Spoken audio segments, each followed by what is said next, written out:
Je reçois souvent des emails de personnes qui me demandent s'il faut des connaissances particulières ou une expérience, une expertise préalable sur le web pour se lancer sur Amazon FBA. Et à mon avis, la réponse à cette question est non. Alors oui, il faut acquérir des connaissances spécifiques pour ce business, mais vous n'avez pas besoin d'expertise particulière ou d'expérience sur le web ou de diplôme. Néanmoins, toutes ces questions m'ont fait réfléchir et quand je regarde autour de moi, ce que je peux voir, c'est qu'il y a une nette différence entre les personnes qui ont échoué ou qui ont abandonné et les personnes qui ont réussi à scaler leur business Amazon FBA dans les 6, 7, voire 8 chiffres de chiffre d'affaires par an, c'est-à-dire des centaines de milliers d'euros, des millions d'euros ou des dizaines de millions d'euros par an, donc des personnes qui ont réussi à construire de bons gros business Amazon FBA rentables. Alors l'idée dans cette vidéo, c'est de vous partager les 4 compétences qui, selon moi, sont essentielles pour réussir sur Amazon FBA, basées sur ma propre expérience et sur ce que j'ai pu observer autour de moi. Le but de cette vidéo, c'est simplement pour vous de pouvoir vous dire honnêtement si ce business est fait pour vous ou non. Si vous pensez avoir ces compétences en vous, alors je n'ai aucun doute sur le fait que vous allez réussir sur Amazon FBA. Et pour le reste, que ce soit des connaissances plutôt théoriques ou pratiques, ce sont des choses que vous pouvez acquérir. Salut à tous, c'est Seb et bienvenue sur Liberté Digitale pour une nouvelle vidéo, la chaîne où on apprend à gagner sa liberté financière et géographique grâce à son business Amazon FBA. Et on commence tout de suite avec la première compétence dont je voudrais parler dans cette vidéo, qui est d'avoir une vision long terme, une approche qui va être sur le long terme.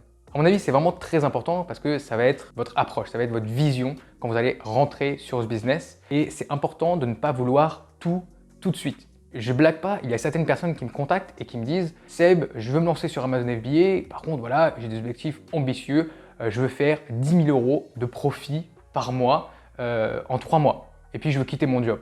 Et très honnêtement, c'est pas la bonne approche. Il faut rentrer dans ce business pour les bonnes raisons et avec les bonnes attentes et devenir riche rapidement n'en fait pas partie. Je pense être assez transparent avec vous sur ma chaîne YouTube, mais la construction d'un business Amazon FBA, c'est quelque chose qui prend du temps et le temps peut paraître très long pendant les phases initiales du business. Par contre, une fois que la machine est lancée, c'est là que la courbe s'accélère et que le scaling peut commencer. On a un petit peu cette courbe exponentielle et c'est vrai que c'est assez compliqué à visualiser pour le cerveau humain, cette notion d'exponentialité. Le cerveau humain a tendance à raisonner plus de façon linéaire et donc on veut avoir des résultats un petit peu proportionnels par rapport au temps et par rapport à l'effort qu'on fournit. Alors que quand on lance un business, au début il se passe pas grand chose et puis d'un coup, fou, ça s'accélère. C'est exactement pour ça qu'il faut rentrer dans ce business avec la bonne approche, avec une vision long terme. Sinon, vous risquez d'être déçu, d'être impatient et d'abandonner au bout de quelques mois. Bon alors à ce niveau-là, il n'y a pas forcément de frise chronologique très stricte, mais le capital que vous allez investir, le temps que vous allez dédier, plein d'autres facteurs sont à prendre en compte. Donc les règles générales que je donne, que je recommande, c'est d'avoir un revenu totalement séparé pendant encore minimum 6 mois, au mieux 12 mois. Ça va vous permettre de prendre tous les profits de votre business, de ne pas vous payer et de les réinvestir dans votre business et au final de scaler beaucoup plus vite. C'est quelque chose dont je parle beaucoup sur cette chaîne. Et la deuxième chose, c'est d'avoir des objectifs, des targets ambitieuses, mais un horizon de 12 mois à 24 mois parce que c'est à partir de ces moments-là que ça va vraiment commencer à s'accélérer.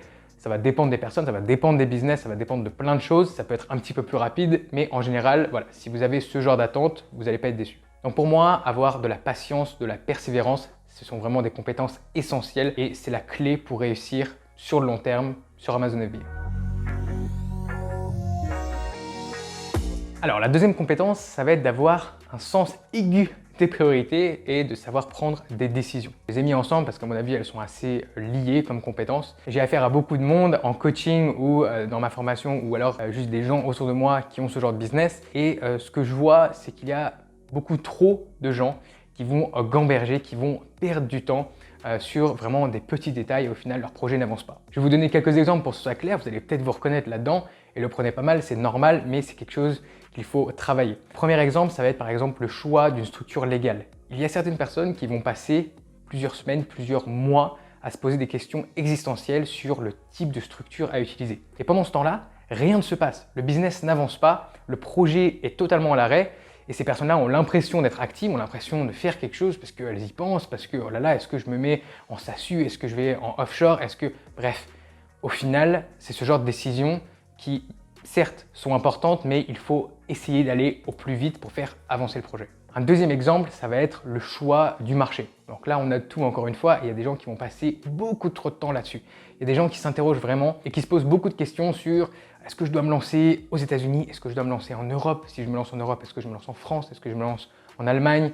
Bon, tout ça, encore une fois, c'est des choses qui sont importantes, mais ça ne fait pas avancer le business. Donc, c'est un petit peu de la procrastination active et donc il faut savoir avoir des priorités parce que sinon, votre business ne va pas avancer. Et avec Amazon FBA, il y a beaucoup d'étapes. Donc, si à chaque étape, vous mettez 3 mois à prendre une décision, eh bien, ça va vous prendre des années de lancer quoi que ce soit sur Amazon. J'en ai déjà parlé sur d'autres vidéos, mais le choix du produit aussi, c'est un point qui peut être assez... en fait, qui va vraiment séparer les vendeurs entre ceux qui vont réussir et ceux qui vont, à mon avis, échouer ou abandonner. Je vois des gens parfois qui ont trouvé plusieurs opportunités intéressantes. Je leur dis, tu devrais te lancer, tu devrais le faire, tu devrais y aller. Et puis au final, voilà, l'opportunité n'est pas assez bien, n'est pas assez claire, la niche n'est pas assez sexy, bref.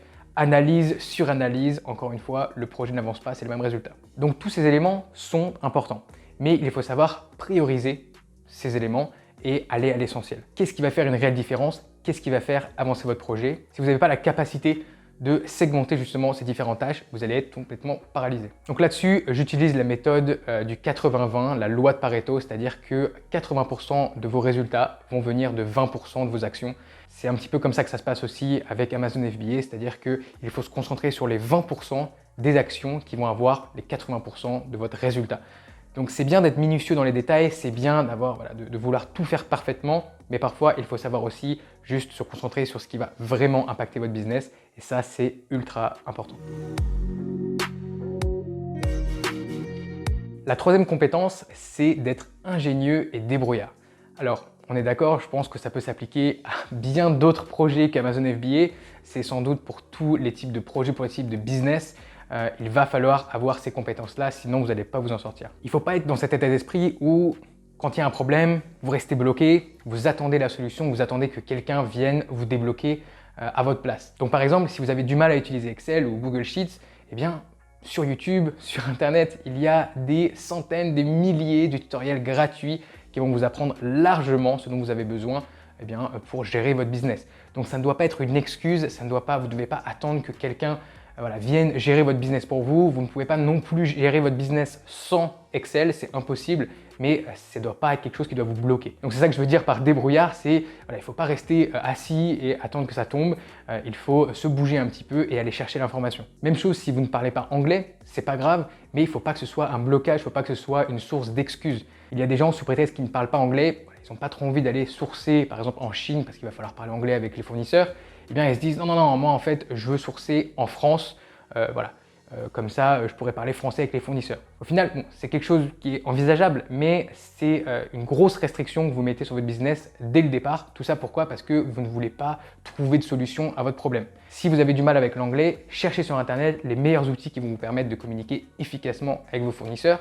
Vous avez aussi le choix de prendre des cours d'anglais ou, encore une fois, gratuitement, d'apprendre l'anglais sur YouTube. C'est quelque chose qui sera toujours un plus. Voilà, finalement, si vous avez des problèmes sur Amazon, si vous avez des problèmes d'ordre juridique, fiscal, vous n'êtes pas le premier à avoir eu ce genre de problème, sans doute. Et donc, d'autres personnes ont sans doute connu la même chose. Donc, devenez un expert en recherche Google et allez chercher votre problème, allez chercher les solutions pour ne pas rester bloqué. À mon avis, il faut être franc avec vous-même, il faut être honnête, c'est-à-dire que si vous voulez vous lancer sur Amazon FBA, vous n'allez pas avoir de patron qui va vous donner des tâches précises avec des instructions et des choses à faire. Si c'est ça que vous voulez, eh bien, je pense que l'entrepreneuriat ou Amazon FBA, c'est pas forcément pour vous et ce sera plus confortable, plus rassurant d'être dans le salariat. Donc voilà, pour résumer, il faut savoir être débrouillard, aller chercher les solutions à vos problèmes par vous-même. À mon avis, c'est vraiment la base de l'entrepreneuriat. Et finalement, dernière compétence, celle-là, elle est un petit peu différente. Elle va vous permettre de passer à la vitesse supérieure une fois que votre business tourne déjà, c'est la capacité de déléguer. Au début, vous n'avez pas le choix. Vous devez être au four au moulin, vous devez faire absolument toutes les tâches parce que vous commencez avec un budget restreint. Vous êtes entrepreneur solo et donc vous touchez à tout, c'est normal. Et je pense aussi d'ailleurs que c'est très bon en fait, de se faire la main sur les tâches que vous allez ensuite déléguer plus tard parce que c'est très compliqué de pouvoir déléguer quelque chose que vous n'avez jamais fait vous-même, que vous ne savez pas faire. Par contre, une fois que votre business tourne bien, une fois que votre business génère des revenus et des profits, eh bien, il faut commencer à déléguer. Sinon, c'est vous l'entrepreneur solo en fait, qui devenait le bottleneck, c'est-à-dire le goulot d'étranglement de votre business et qui empêchait la croissance de votre business. Et à ce moment-là, ça peut être compliqué, mais il faut savoir lâcher du contrôle, lâcher les rênes de votre business sur certains domaines que vous allez outsourcer. Je sais que c'est compliqué à faire parce que à ce moment-là, votre business, c'est un petit peu votre bébé, mais c'est essentiel si vous voulez scaler. Et ici, je ne parle pas forcément de recruter une équipe avec des employés, mais vous pouvez très bien commencer à scaler et déléguer des tâches avec des prestataires type freelance, donc tout ce qui va être le service client, le design, les opérations, voilà, toutes ces choses-là. Mis à part si vous êtes vraiment un expert là-dessus, par exemple en design, vous pouvez le faire vous-même, mais sinon ce sont tous des domaines que vous allez pouvoir outsourcer et vous allez gagner beaucoup de temps, sans doute avoir des résultats meilleurs et vous allez pouvoir grandir votre business et vous, en tant qu'entrepreneur, vous concentrer sur les tâches avec les plus fortes valeurs ajoutées. Donc voilà, ça c'était les 4 compétences qui, à mon avis, vont faire de vous un entrepreneur à succès sur Amazon FBA. Donc maintenant, dites-moi, qu'est-ce que vous en pensez? Est-ce que vous pensez que vous avez ces compétences en vous? Est-ce que vous pensez du coup que Amazon FBA, c'est le bon business model pour vous? Donc ça, c'était pour les compétences. Maintenant, si vous voulez acquérir les connaissances précises pour lancer votre business sur Amazon FBA, j'explique toutes les stratégies et les méthodes que j'implémente dans mon business au quotidien dans ma formation FBA Accélérateur. Je vous laisse le lien juste en dessous dans la description si vous voulez consulter le programme de la formation. Si vous avez des questions, n'hésitez pas à les laisser dans les commentaires. Je lis et je réponds à tous vos commentaires. Si vous avez aimé cette vidéo, n'oubliez pas de mettre un gros pouce bleu et de vous abonner à la chaîne pour plus de vidéos sur comment gérer votre business Amazon FBA. Sur ce, je vous dis à très vite pour une nouvelle vidéo sur Liberté Digitale.